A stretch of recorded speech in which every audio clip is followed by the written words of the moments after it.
Happy Dragon Quest Monsters 3 launch day everyone, it's Haz here with some more guides, and if you've been looking for information on how to start the Dark Prince, look no further as I have a bunch of beginner's guides already done, and today I'll also talk about one of the most basic yet most searched for question for Dragon Quest Monsters, about which starting monster should you choose at the very beginning. Your best first monster shouldn't be mistaken with the best early game monsters, for which I already released a video yesterday and tried in the full game, so I fully recommend checking out if you're looking for a very powerful early combination of monsters.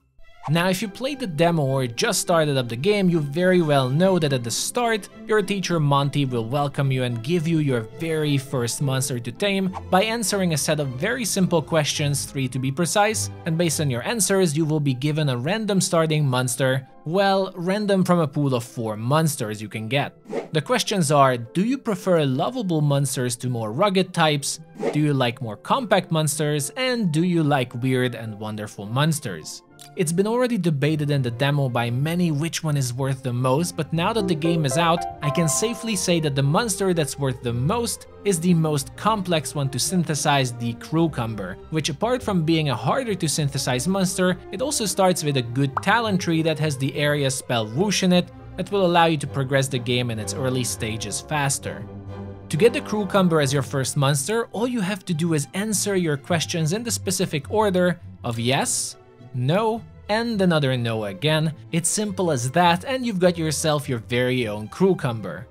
The other 3 monsters aren't bad choices either if you prefer them over the Cucumber, and your choice here won't make a massive difference in the long run, but the reason the Cucumber is the #1 choice is because it takes the longest time to synthesize compared to the others, who you will be able to synthesize yourself shortly after the beginning without any crazy time investment. And in Dragon Quest Monsters, time is probably your main resource to do anything, considering how much of a grind the game can be and how long it takes to create certain monsters. Now, I've already talked about the most powerful monsters to carry over from the demo, and now that the game is fully out and I've tried out the DLC content of it, I can safely say if you carried over a bunch of very complex monsters from the DLC, you've got yourself a huge advantage, which is also why the Cucumber is even more of the best choice as the first monster. With the Homo DLC that I recommend for everyone if you take the game seriously, you can battle with every single monster you've encountered before or you have in your paddock. I think this one is still unclear,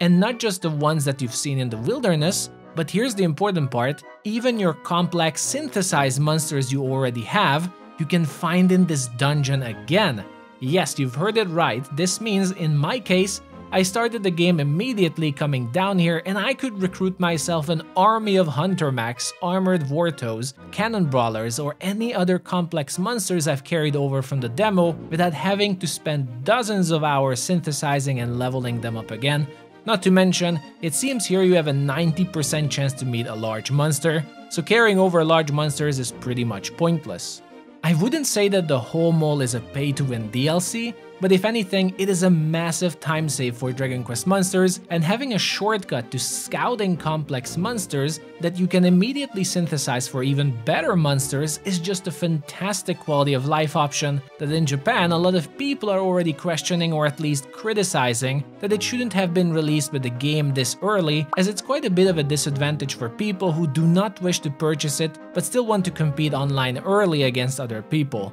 since the DLC owners will be able to progress their parties and synthesize a lot faster. Either way, I have rambled into a different direction now. That is my quick video on which starting monster you should recruit first in Dragon Quest Monsters, and also why exactly it is the best monster to recruit fast, thanks to the Moho DLC that gives even more value to having complex monsters. Like I said, I have a lot of guides already to help you get into Dragon Quest Monsters, and even more coming out soon, so if you're interested in the freshest news and in-depth guides on how to get everything out of the Dark Prince, like and subscribe, and this channel will have you covered. Thank you so much for all the support and watching, I appreciate it a lot. Take care everyone, enjoy the game, and I'll see you all the next time.